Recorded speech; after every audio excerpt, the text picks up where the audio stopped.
What if I told you that the biggest threat to American democracy wasn't a foreign hacker row but a crisis of trust?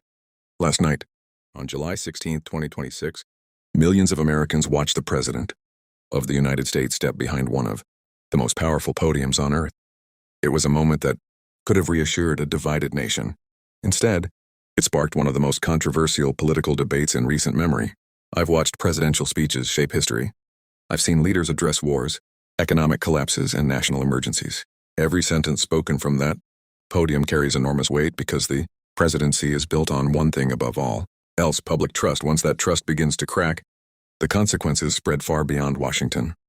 But last night's address wasn't about unity. It wasn't about diplomacy or a new national plan. Instead, it focused on the integrity of America's own elections. The president claimed the election system was dangerously vulnerable. He argued that foreign powers had obtained massive amounts of voter information, suggested that voting technology could be manipulated, and questioned whether Americans could truly trust the system responsible for choosing their leaders. Those statements immediately dominated headlines around the world.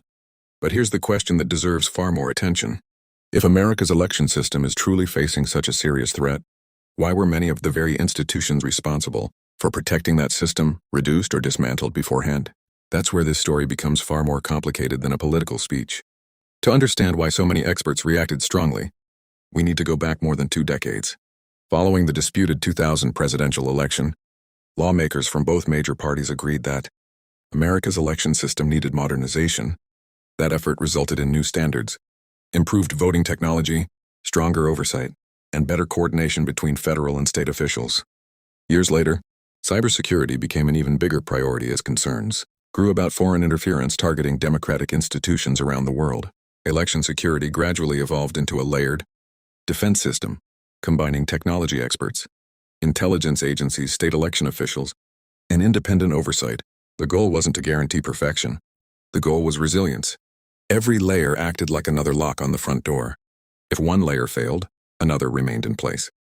But according to critics, recent administrative changes significantly altered that structure. Several agencies responsible for monitoring cyber threats experienced major staffing reductions. Specialized task forces focused on foreign influence were reorganized or dissolved.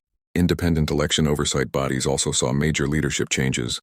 Supporters argued these moves were necessary reforms designed to eliminate bureaucracy and improve efficiency.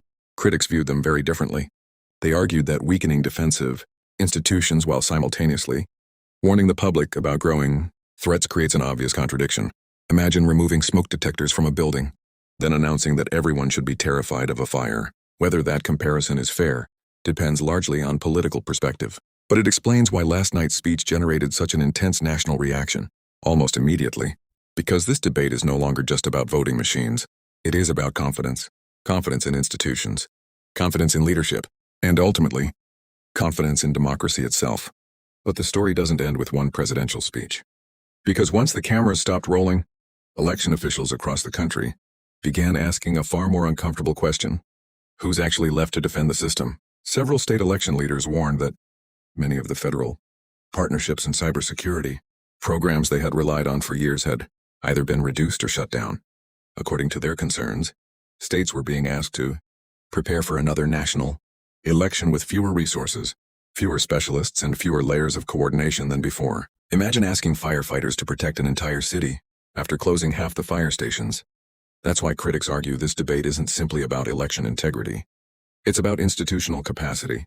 And that's where the political battle becomes even more intense. Supporters of new election reforms argue that stricter identification rules would strengthen confidence in the voting process.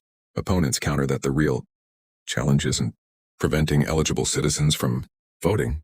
It's making sure every eligible citizen can participate without unnecessary obstacles. This disagreement sits at the heart of one of the most controversial proposals now being discussed in Washington. Supporters describe it as common-sense election security. Critics describe it as a measure that could make registration more difficult for millions of eligible voters who may not have immediate access to the required documentation or whose legal records no longer perfectly match their current identity. Both sides insist they're protecting democracy, but they're proposing 2 very different paths. And that raises another question. If new rules become law and turnout drops, supporters may call it stronger security. If the proposal fails and one party loses key elections, critics fear renewed claims that the system itself cannot be trusted. That's why many analysts believe the debate extends far beyond one election cycle. It touches the very foundation of public confidence. The international reaction has also added another layer to the controversy. Foreign governments rejected several accusations made during the speech, while diplomats warned that public disputes over intelligence claims can complicate relationships between major powers. Whether those tensions grow or fade will depend on what happens next. But perhaps the biggest long-term concern isn't diplomatic, it's institutional. When intelligence professionals, cybersecurity experts, and election officials believe their work may become politically charged, future decisions become more difficult. Experts may hesitate, warnings may arrive later, critical information may become harder to share. Over time, that can weaken the very system everyone claims to be protecting. And here's the deeper lesson. Democracies rarely fail overnight. They are tested gradually, through public trust, through confidence in institutions, through the willingness of citizens to believe that disagreements can still be resolved peacefully through elections.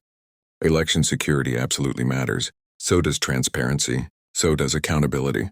But strengthening those principles requires careful evidence, bipartisan cooperation, and public confidence, not simply louder political messaging.